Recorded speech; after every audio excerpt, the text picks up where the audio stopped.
ಹರಿ ಓಂ ಗುರುಭ್ಯೋ ನಮಃ. ಆತ್ಮೀಯರೆಲ್ಲರಿಗೂ ಕೂಡ ನಮಸ್ಕಾರ. ಆತ್ಮೀಯರೇ, ನಾವು ಈಗ 2025 ಆಗಸ್ಟ್ ತಿಂಗಳಲ್ಲಿ ಮಕರ ರಾಶಿಯವರಿಗೆ ಯಾವ ರೀತಿಯ ಫಲಾಫಲಗಳು ಈ ಒಂದು ತಿಂಗಳಲ್ಲಿ ಸಿಗುತ್ತೆ ಅನ್ನೋಂಥದ್ದನ್ನು ತಿಳಿಯೋಣ. ನೋಡಿ, ಈ ಒಂದು ತಿಂಗಳಲ್ಲಿ 3 ಗ್ರಹಗಳ ಬದಲಾವಣೆ ನಡೀತಾ ಇರ್ತಕ್ಕಂತಹದ್ದು ಮತ್ತು ಬೇರೆ ಗ್ರಹಗಳೆಲ್ಲ ಸ್ಥಿರವಾಗಿ ಸಂಚಾರ ಮಾಡ್ತಾ ಇರ್ತಕ್ಕಂಥ ಸ್ಥಿತಿಯಿಂದ ಯಾವ ರೀತಿ ಫಲಗಳು ಪಡಿಬೋದು ಮಕರ ರಾಶಿಯವರು ಅಂತ ನೋಡೋಣ. ನೋಡಿ, ಬದಲಾಗ್ತಾ ಇರ್ತಕ್ಕಂಥ ಗ್ರಹಗಳು ಸೂರ್ಯ, ಬುಧ, ಶುಕ್ರ.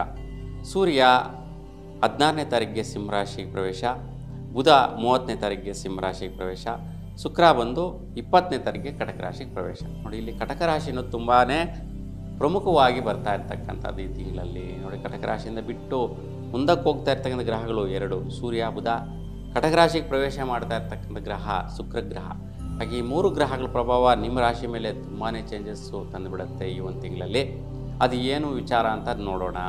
ಇನ್ನು ಉಳಿದ ಗ್ರಹಗಳು ಯಾವ ಸ್ಥಿತಿಯಲ್ಲಿದೆ ಅಂತ ನೋಡಿದ್ರೆ, ಶನಿ ವಕ್ರಸ್ಥಿತಿಯಲ್ಲಿ ಮೀನ ರಾಶಿಯಲ್ಲಿ, ಗುರು ಮಿಥುನ ರಾಶಿಯಲ್ಲಿ, ಇನ್ನು ಕೇತು ಬಂದು ಸಿಂಹರಾಶಿಯಲ್ಲಿ, ಕುಜ ಕನ್ಯಾ ರಾಶಿಯಲ್ಲಿ, ಇನ್ನು ಕುಂಭರಾಶಿಯಲ್ಲಿ ರಾಹು ಸಂಚಾರ. ಹಾಗಾಗಿ ರಾಹು, ಕೇತು ಮತ್ತು ಶನಿ ಗ್ರಹಗಳಲ್ಲಿ 3 ಗ್ರಹಗಳು ಈ ತಿಂಗಳಲ್ಲಿ ವಕ್ರಸ್ಥಿತಿ ಸಂಚಾರದಲ್ಲಿ ಇರ್ತಕ್ಕಂತಹದ್ದು. ಹಾಗೆ ಈ ಗ್ರಹಗಳ ಒಂದು ಸ್ಥಿತಿ ವೈಪರೀತ್ಯದಿಂದ ಕೂಡ ನಿಮ್ಮ ರಾಶಿ ಮೇಲೆ ಏನು ಫಲ ಇದೆ ಅಂತ ನೋಡೋಣ. ನೋಡಿ, ನಿಮಗೆ ಸೂರ್ಯ ಮೊದಲಿಗೆ ಯಾವ ರೀತಿ ಫಲ ಕೊಡ್ತಾನೆ ಅಂತ ನೋಡಿದ್ರೆ, ವಿಶೇಷವಾಗಿ ವಿವಾಹ ಆಗ್ತಾ ಇರ್ತಕ್ಕಂತಹ ಕಾರ್ಯಕ್ರಮಗಳ ವಿಚಾರದಲ್ಲಿ ಒಂದು ಒಳ್ಳೆಯ ರೀತಿ ಕಾರ್ಯ ಪ್ರಯತ್ನಗಳು ಶುಭ ಸಿಗುವಂತಹದ್ದು ಮತ್ತು ಆರೋಗ್ಯ ವಿಚಾರದಲ್ಲಿ ಸುಧಾರಣೆ ಮಾಡಿಕೊಳ್ಳುವಂಥ ವಿಚಾರ ನಡೆಯುತ್ತೆ. 16ರ ನಂತರ ಸ್ವಲ್ಪ ಆರೋಗ್ಯದಲ್ಲಿ ಬದಲಾವಣೆ ಬರುತ್ತೆ. ಅಂದರೆ ಬ್ಲಡ್ ರಿಲೇಟೆಡ್ ಸಮಸ್ಯೆಗಳು ಬರುವಂತಹದ್ದು ಮತ್ತು BP ರಿಲೇಟೆಡ್ ಸಮಸ್ಯೆಗಳು ಬರುವಂಥ ಸಾಧ್ಯತೆ ಇರುತ್ತೆ. ಹಾಗಾಗಿ ಸೂರ್ಯ ನಮಸ್ಕಾರ ಮಾಡೋದ್ರಿಂದ 16ರ ನಂತರ ಆರೋಗ್ಯದಲ್ಲಿ ತುಂಬ ಸುಧಾರಣೆಯನ್ನು ತಂದುಕೋಬೋದಾಗಿರುತ್ತೆ.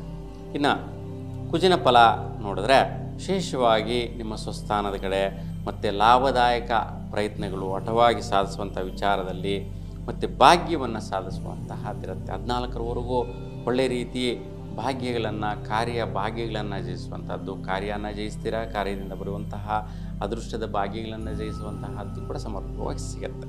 ಇನ್ನು 14ರ ನಂತರ ವಿಶೇಷವಾಗಿ ಕೆಲವೊಂದು ಮನಸ್ಥಿತಿಗೆ ಯಾರು ನಿರ್ಣಯ ಆಗ್ತಾರೆ, ಯಾವ ಹುಡುಗ ಹುಡುಗಿನ ಮದುವೆ ಆಗಬೇಕು, ವಿವಾಹ ಆಗಬೇಕು ಅನ್ನುವಂಥ ಹಠವಾದಂತಹ ಸಾಧಕರಿಗೆ ಈ ಒಂದು ಸಮಯ ತುಂಬ ಉತ್ತಮವಾಗಿರುತ್ತೆ.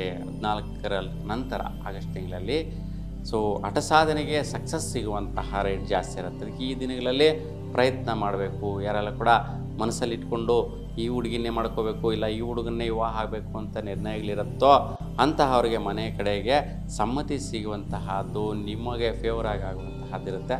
ಆದರೂ ಕೂಡ ಸ್ವಲ್ಪ ಶನಿ ವಕ್ರದೃಷ್ಟಿಯನ್ನು ಸ್ವಲ್ಪ ಶನಿಯ ದರ್ಶನ ಮಾಡಿ ಸ್ವಲ್ಪ ಶಾಂತಿ ಪರಿಹಾರಗಳು ಮಾಡ್ಕೊಳ್ಳೋದ್ರಿಂದ ಈ ಒಂದು ಅಡಚಣೆಗಳು, ಆತಂಕಗಳು, ಅಡ್ಡಿಗಳು ಬರೆದಿರ ನಿಮಗೆ ಅನುಕೂಲ ಸ್ಥಿತಿಯಲ್ಲಿ ನಡೆದುಬಿಡುತ್ತೆ. ಇನ್ನು ಬುಧನ ಫಲ ನೋಡಿದ್ರೆ, ವಿಶೇಷವಾಗಿ 22ರವರೆಗೂ ಸ್ವಲ್ಪ ಬಂಧುತ್ವದಲ್ಲಿ ವೈಪರೀತ್ಯಗಳು ಬರುತ್ತೆ. ಅಂದರೆ ಯಾವುದೋ ಒಂದು ವಿವಾಹ ಸಂಬಂಧದಲ್ಲಿ ನಿರ್ಣಯ ಆಗಿರುತ್ತೆ, ನೀವು ಮದುವೆ ಮಾಡ್ಕೋಬೇಕು ಅಂತ ಅಂದ್ಕೊತಾ ಇರ್ತೀರ. ಅವುಗಳಿಗೆ ಯಾರೋ ಬಂದು ಕಲ್ಲು ಹಾಕುವಂತಹದ್ದು, ಅಡಚಣೆ ಮಾಡುವಂತಹದ್ದು, ಅಡ್ಡಿ ಮಾಡುವಂತಹದ್ದು, ತೊಂದರೆ ಮಾಡುವಂತಹದ್ದು, ಈ ರೀತಿ ಯಾವುದೋ ಒಂದು ರೀಸನಲ್ಲಿ ಕ್ರಿಯೇಟ್ ಆಗುತ್ತೆ ಮದುವೆ ಸಂಬಂಧಗಳು ನಿರ್ಣಯ ಮಾಡ್ಕೊಳ್ಳುವಂಥ ವಿಚಾರದಲ್ಲಿ. ಮತ್ತು ಮಿತ್ರರ ವಿಚಾರದಲ್ಲಿ ಕೂಡ 22ರವರೆಗೂ ತುಂಬ ಯಾವುದೇ ರೀತಿ ವ್ಯವಹಾರಗಳಿಗೆ ಕೈ ಹಾಕಕ್ಕೆ ಹೋಗಬೇಡಿ. ಯಾಕೆಂತಂದರೆ ಅವ್ರ ಜೊತೆ ಮಾಡುವಂತಹ ಕೆಲಸ ಕಾರ್ಯಗಳಿಂದ, ವ್ಯಾಪಾರ ವ್ಯವಹಾರಗಳಿಂದ ಮಾನಸಿಕವಾಗಿ ಧೃತಿಗೆಡುವಂತಹದ್ದು, ಅಡಚಣೆಗಳಾಗುವಂತಹದ್ದು, ಆತಂಕಗಳು ಬರುವಂಥ ಸಾಧ್ಯತೆ ಜಾಸ್ತಿ ಇರುತ್ತೆ.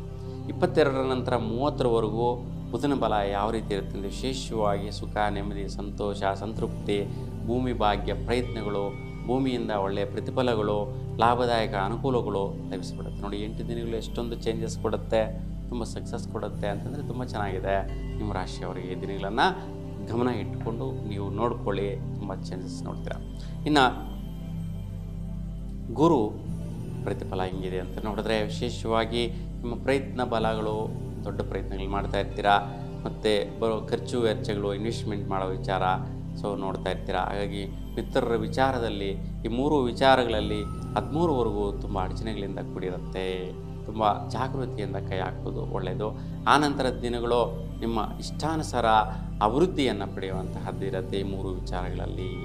ಶನಿಯ ಒಂದು ಸಂಚಾರ ಸ್ಥಿತಿ ನೋಡಿದ್ರೆ, ನೋಡಿ, ವೈಯಕ್ತಿಕವಾಗಿ ತುಂಬ ಕುಬ್ಜರಾಗಿರ್ತಕ್ಕಂತಹದ್ದು, ತುಂಬ ಯಾವುದೋ ಒಂದು ಒತ್ತಡ ತಲೆ ಮೇಲೆ ಬಿದ್ದಂಗೆ ಇರ್ತೀರ.